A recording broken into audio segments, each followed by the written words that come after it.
Bonjour et bienvenue, mon nom est Jean-Marie Vianney, je vous souhaite une belle émission, donc encore une autre, y vivre ensemble. Aujourd'hui, j'ai le plaisir d'accueillir à l'émission Madame Nicole Baptiste, qui est présidente directrice générale de Mosaïque Interculturelle. Bonjour et bienvenue à l'émission, Nicole. Bonjour Jean-Marie, c'est toujours un plaisir de te revoir. Oui, c'est vrai. Comment vous allez? Très bien, très bien. Là, je suis en pleine activité pour préparer le Salon du livre afro-canadien pour le mois d'octobre. C'est très excitant, un peu fatigant, mais c'est bien. Ça permet toujours de remettre sur la sellette les projets, les enjeux qui sont importants pour les communautés. Les communautés, les communautés afrodescendantes, francophones dans notre cas, parce que nous travaillons surtout avec la communauté francophone, aussi bien en Ontario et à travers le Canada, au Québec. Et à l'international aussi, bien sûr. Ah oui, à l'international, nous avons participé au mois de mars dernier au Salon du livre africain de Paris. Et là, nous préparons à l'année qui s'en vient, 2024, à participer à 2 salons du livre en Afrique. Pour ceux qui ne sont pas au courant, donc Mosaïque Interculturelle, ça commence comment le projet? Alors, Mosaïque Interculturelle a démarré il y a 5 ans. L'idée, c'était de dire, nous ne trouvons pas que la culture francophone a beaucoup de place, de rayonnement au niveau de la société, de la culture à Ottawa et aussi en Ontario, côté francophone. Alors on s'est dit, on va créer un organisme qui est rassembleur. Alors si vous remarquez bien, c'est c'est la culture afro-canadienne francophone, c'est-à-dire que c'est rassembleur toutes les communautés afrodescendantes, que ce soit la communauté haïtienne, la communauté congolaise, camerounaise, la Côte d'Ivoire, en fait, tout le monde francophone. Donc l'idée, c'est vraiment de réunir tout le monde autour de la culture, du même parapluie, autour du sujet, du thème de la culture. De la culture, et bien sûr, avec tout ce lien qui nous lie, qui est le continent africain, d'où nous descendons tous et toutes. Et puis donc, j'imagine que cette idée-là part du besoin que vous avez mentionné, et la réaction de la communauté a été extraordinaire. Extraordinaire, et du côté de nos communautés et aussi du côté de la communauté d'accueil. Du côté franco-ontarien, le projet a été très bien reçu. Et quand j'ai fait mon tour pour inviter les organismes à participer avec nous au Salon du livre afro-canadien, ça a été un oui et tout de suite extraordinaire, que ce soit du côté de l'Association des auteurs, auteurs franco-ontariens, les éditions David, le regroupement des éditeurs francophones. Alors, tout le monde m'a dit, oui, Nicole, c'est un beau projet, on embarque. Et aussi au niveau de la diversité, je dirais, des arts visuels, parce qu'il y a 2 ans, nous avons lancé aussi le Salon des arts visuels. Alors, et donc, le projet ne cesse de continuer à évoluer. Voilà. Tout ce qui est rayonnement de la culture afro, on essaye de demander aux artistes, aux auteurs de nous aider à faire la promotion, à contribuer au rayonnement de notre culture à travers la société canadienne. Et donc, pour vous, c'est ça touche vraiment le fond, le thème de notre émission qui est le vivre ensemble. Vous l'avez défini en prenant des contours, mais pour vous, qu'est-ce que ça signifie ce mot-là? À quel sens vous le donnez au mot vivre ensemble? Pour moi, le vivre ensemble, tout de suite, ce qui me vient en tête, c'est le respect. Le respect, la tolérance. C'est-à-dire que, quand je dis le respect, ce n'est pas seulement le respect de la personne, mais parce que la personne fait partie d'une culture, d'une société. Pour moi, c'est le respect de tout. La diversité culturelle. C'est-à-dire que quand je dis qu'une personne, par exemple, vient de la communauté afro, ce n'est pas seulement le respect de la personne, mais c'est le respect de la culture de la personne. Tout ce qui vient avec. Tout ce qui vient avec. Tout le package. Oui, tout le package. Comme on dirait en mauvais français. Oui, voilà. Et c'est là que nous nous sommes particulièrement intéressés à la culture parce qu'on pense que c'est un point fondamental, puisqu'on dit que l'être humain est culturel avant tout fondamentalement. Alors on s'est dit, c'est de là que nous allons essayer de vivre avec les autres. Et toucher l'aspect culturel de ce processus-là. Oui, oui. Pourquoi cette nécessité de marquer sa présence avec cette dynamique culturelle? Alors, le vivre ensemble, comme je le dis, le respect, mais aussi le vivre ensemble, c'est, pour moi, la justice sociale aussi est liée au vivre ensemble. C'est-à-dire que pour vivre bien avec les autres, il faut qu'on soit bien dans sa peau. En effet. Il faut qu'on soit... c'est-à-dire qu'on se sent bien à l'aise. Alors, je pense que c'était important que notre culture rayonne, de marquer notre présence, de faire savoir que nous sommes là. Et comme ça, c'est une façon d'aller à la rencontre des autres. Vous voyez? Et aller à la rencontre des autres et aussi apprendre aux autres à nous connaître, à mieux nous connaître. Par la culture. Parce qu'en lisant un livre d'un auteur afro-canadien, vous apprenez, d'ailleurs, vous faites connaissance avec un auteur, une personne humaine, qui vous entrez dans son rêve, dans son univers politique. Et aussi, mais par là aussi, vous pourriez peut-être comprendre un peu plus sa culture, ses motivations dans la société. Alors peut-être ça peut amener à un meilleur vivre ensemble. Un meilleur vivre ensemble. Et puis en faisant la recherche pour préparer cette émission avec vous, je me rends compte que nous tous nous venons d'ailleurs. Et puis, ça commence toujours quelque part. Et on arrive et on dépose ses valises ou on vient avec son sac à dos. Et vous, ça a commencé, vous êtes arrivé à 17 ans. Oui, au Canada. Oui. Je suis arrivé à 17 ans. Quand vous arrivez, ça se passe comment? Bon, alors, quand on arrive à 17 ans au Canada, on est une jeune fille, on vient d'Haïti. Une adolescente. Une adolescente. On rentre dans l'adolescence. Tout de suite, c'est la liberté.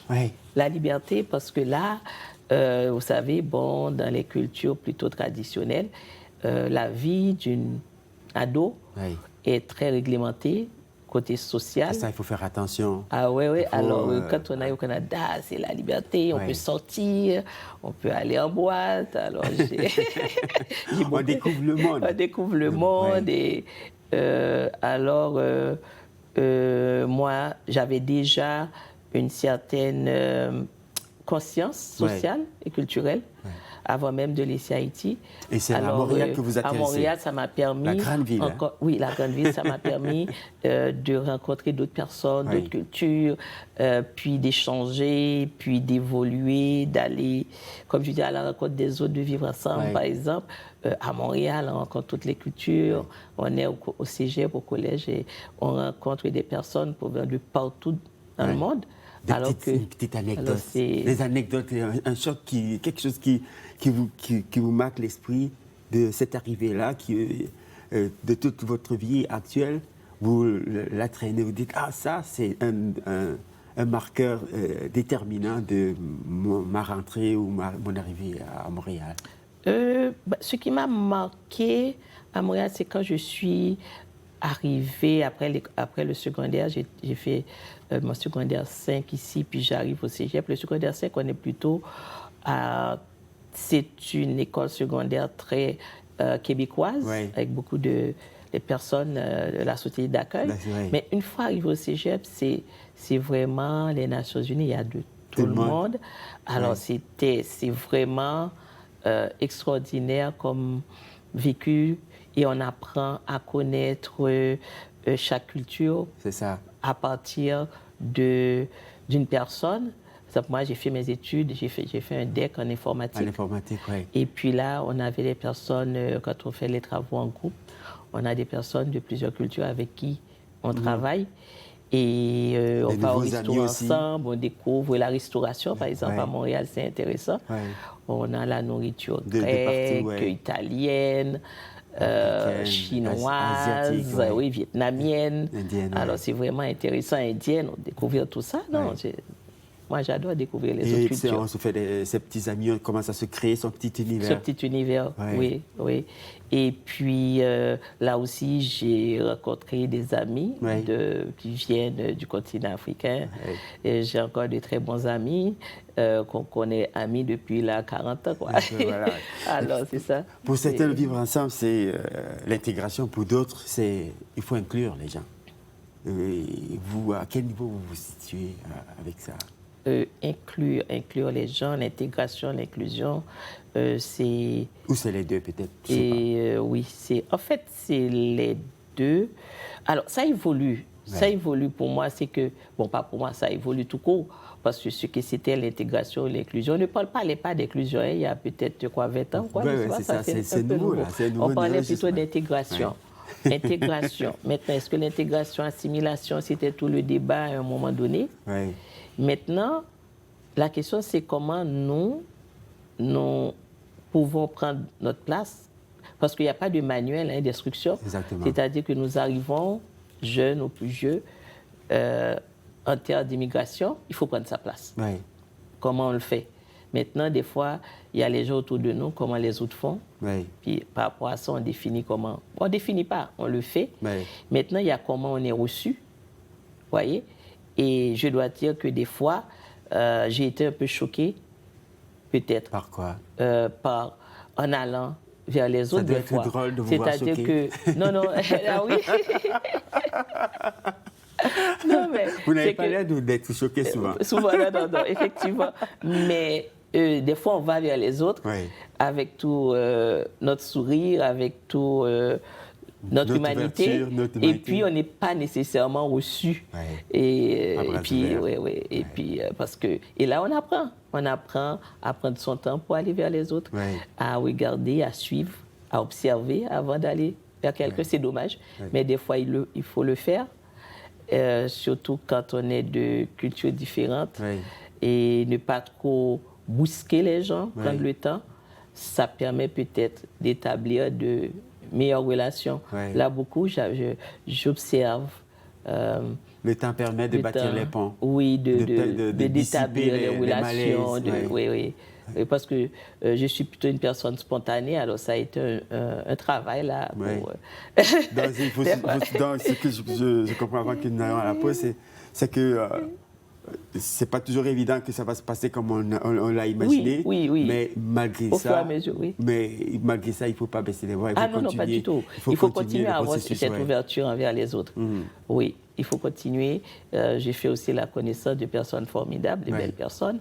Par exemple, je vais vous dire, quand j'étais retournée vivre en Haïti en passant, et puis il y a eu le tremblement de terre, j'étais en Haïti. Il y a quelques années. Oui, il y a quelques années. 2012, et quand je suis revenue au Canada, c'était vraiment extraordinaire. Il y a des personnes qui me cherchaient, d'autres amis aussi. Est-ce que vous avez des qui ont appelé à la maison d'Haïti à ce moment-là où tout le monde se réunissait? À Montréal, Et puis, les personnes me connaissaient parce que je faisais beaucoup de bénévolat. J'étais assez connue dans le milieu culturel. Ils voulaient savoir qu'est-ce qui se passe. Et c'est très touchant. Vous voyez, c'est très touchant de voir que les gens pensent à vous. C'est ça. Et aussi m'ont apporté de l'aide aussi. Vous comptez pour aussi les gens.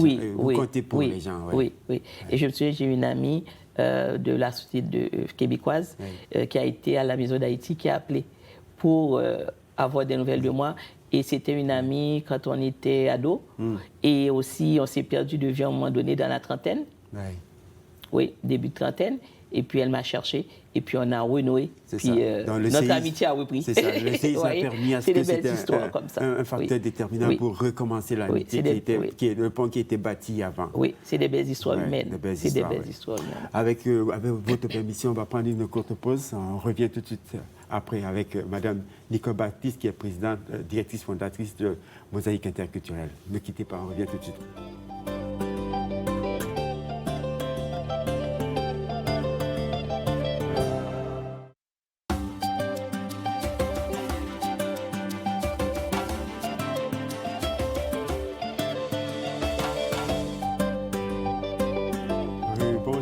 Bienvenue à l'émission Vivre Ensemble. Je suis toujours accompagné de Mme Nicole Baptiste, donc présidente et directrice fondatrice de Mosaïque Interculturelle.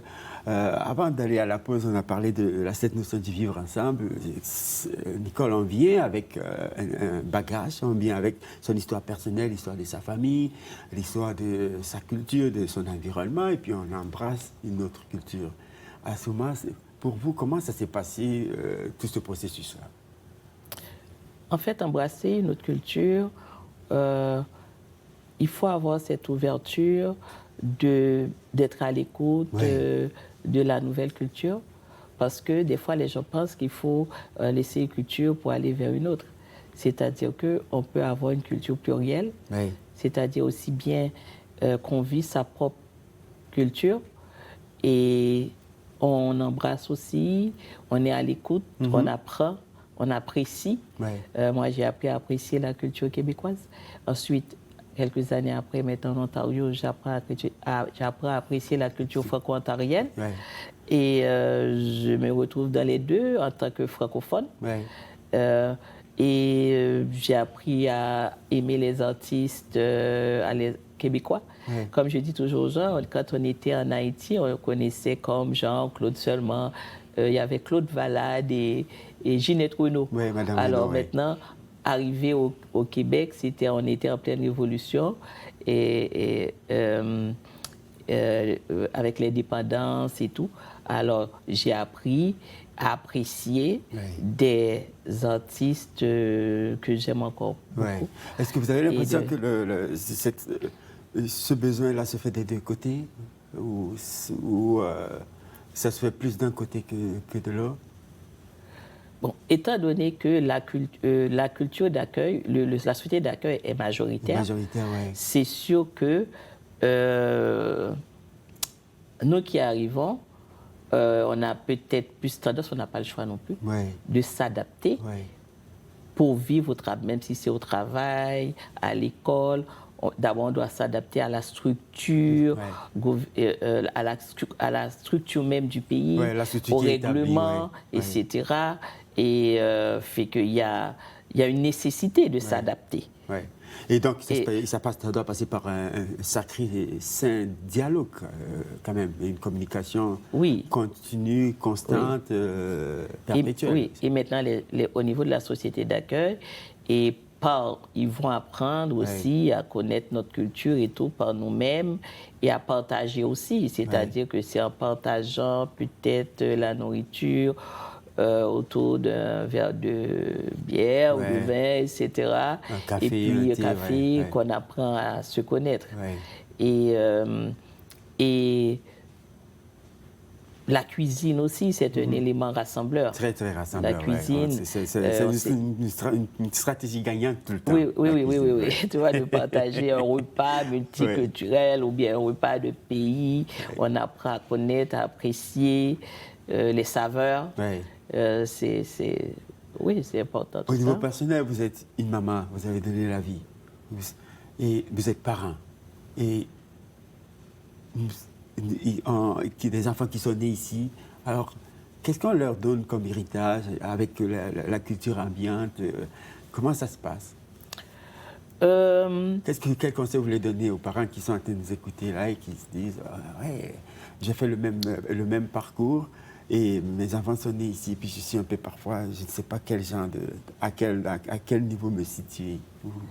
Bon, dans le cas des personnes qui sont arrivées comme moi, ados, c'est peut-être un peu plus facile que les familles où les personnes arrivent adultes et les enfants ados.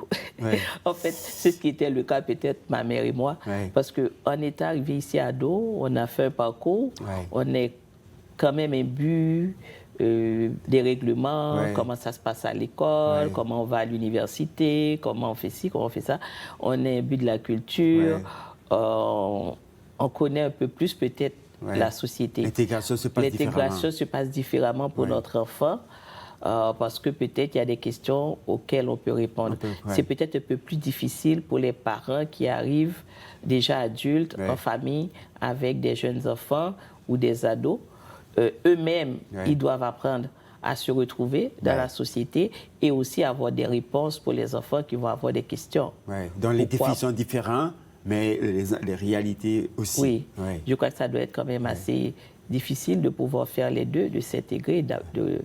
Par exemple, le système scolaire. Des fois, les parents, ils ne connaissent pas le système scolaire d'ici, même si on vient de la France ou vient de n'importe quel pays d'Europe, aussi bien de l'Afrique, c'est une autre réalité. Mais il y a toujours, pour moi, tout est question d'écoute. Je pense qu'il faut être à l'écoute il ne faut pas penser, de part et d'autre, cette culture-là, ces gens-là. Ouais. Il faut être à l'écoute. Éviter les stigmatisations. Éviter les stigmatisations et s'ajuster. Ouais. Ah, OK, c'est comme ça se passe. Okay. Ah, OK, voilà. Et s'ajuster, aider l'enfant à s'ajuster au niveau de l'éducation.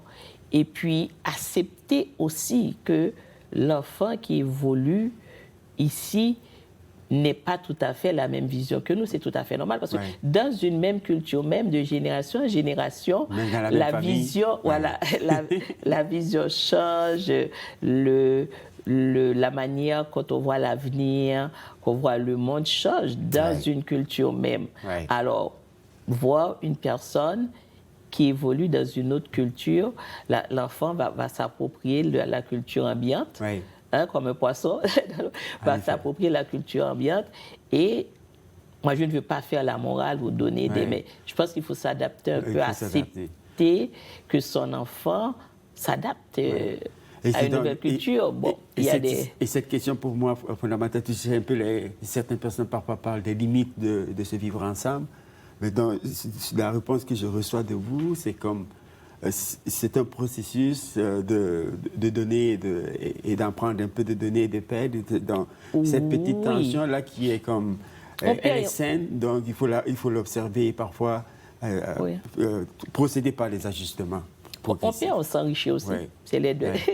On perd, on s'enrichit parce que je pense qu'on s'enrichit toujours à apprendre d'une autre culture. Il faut rester ouvert pour évoluer, apprendre et dire c'est beau ça. Et j'adhère. Et aussi toute la question de la justice sociale.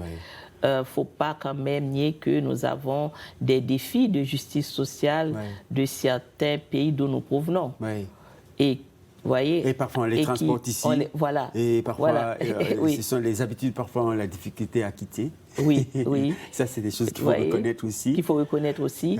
Et qu'il faut revoir des fois notre rapport à la violence, notre rapport par exemple, un sujet très à la mode, à la santé mentale, qu'on est en train de questionner et maintenant. Alors, tout n'est ni... Je n'aime pas ces mots-là, mais ni mauvais, ni bon de part et d'autre. Chaque société a ses limites. Et puis... Et les moyens qui sont mis en œuvre aujourd'hui pour... est-ce que vous avez l'impression qu'il faut mettre un peu plus de moyens pour encadrer ce processus de vivre ensemble, pour vivre mieux? Est-ce que vous avez l'impression que c'est nos politiques, les gens qui prennent des décisions sur ces réalités-là pourraient encore faire un peu plus que ce qui est déjà fait et qui est appréciable? Bon, il y a toujours moyen de faire un peu plus. Ces jours-ci, depuis quelques années, comme on dit, depuis la mort de Floyd, et il y a beaucoup on est en train de remettre en cause le système, et quand nous sommes dans l'art, le Conseil des arts du Canada, le Conseil des arts de l'Ontario ont revu leur plan stratégique pour une ouverture vers l'inclusion. Et il y a une notion que j'aime bien, c'est la décolonisation des arts. Et ça veut dire qu'il y a un travail, déjà si c'est dans le plan stratégique, il y a un peu plus de dialogue pour offrir une place, pas offrir une place, mais laisser l'espace aux artistes d'autres origines. Se tirer une bûche autour de la table. Voilà. Et que ce soit au niveau des médias, au niveau des espaces de diffusion. Et l'espace aussi, pas seulement au niveau de l'expression artistique, mais aussi au niveau des instances de prise de décision. Au niveau de l'intégration de ce qui va impacter les artistes, il faudrait que chaque artiste soit capable de s'y reconnaître, de voir ses enjeux et ses défis nommés autour. C'est-à-dire que de donner l'espace d'expression, qu'il n'y a pas une seule façon d'exprimer l'art, que d'accepter les autres formes d'expression qui viennent d'autres cultures, d'autres genres artistiques. d'autres façons de s'exprimer. Oui. On va terminer l'émission dans quelques minutes. Donc, une image, un objet, une chanson, un homme ou une femme qui pour vous symbolise le vivre ensemble en terminant, Nico Baptiste. Moi, je dirais quelqu'un qui me vient à l'esprit, là, c'est Nelson Mandela. Nelson Mandela, oui. Nelson Mandela. Oui. Je trouve ça, j'ai toujours été émerveillée par cet homme parce que moi, j'ai découvert l'apartheid, j'étais quand même en Haïti, ado, oui. Par un livre, un bouquin. Je dis, ah bon, ça se passe, la séparation oui. Des races, etc., les Noirs, les personnes noires, les Indiens, les Blancs, etc. Et l'emprisonnement de Nelson Mandela, 27 ans, oui. 27 ans, oui. Et cette personne-là sort de prison et il ne pense pas à la revanche. À la vengeance. Oui. Il pense au vivre ensemble. Oui. Un objet. Comment créer une société où tout le monde peut vivre ensemble. Pardon? Un objet. Le tam-tam. Le tam-tam. Au djembé, comme voilà. On dit. Qui rassemblerait comme ça. Oui. En tout cas, merci encore infiniment, Madame Nico Baptiste, d'être passée à notre émission. Donc, c'est symbole de votre contribution à la communauté et on peut que vous souhaitez de continuer à faire ce merveilleux travail. Nous, j'espère que vous avez apprécié l'émission à la maison. Donc, on vous souhaite une excellente écoute et puis continuez à suivre les programmes à la télévision Rogers. Mon nom est Jean-Marie Vianney. Allez, à la prochaine. Au revoir.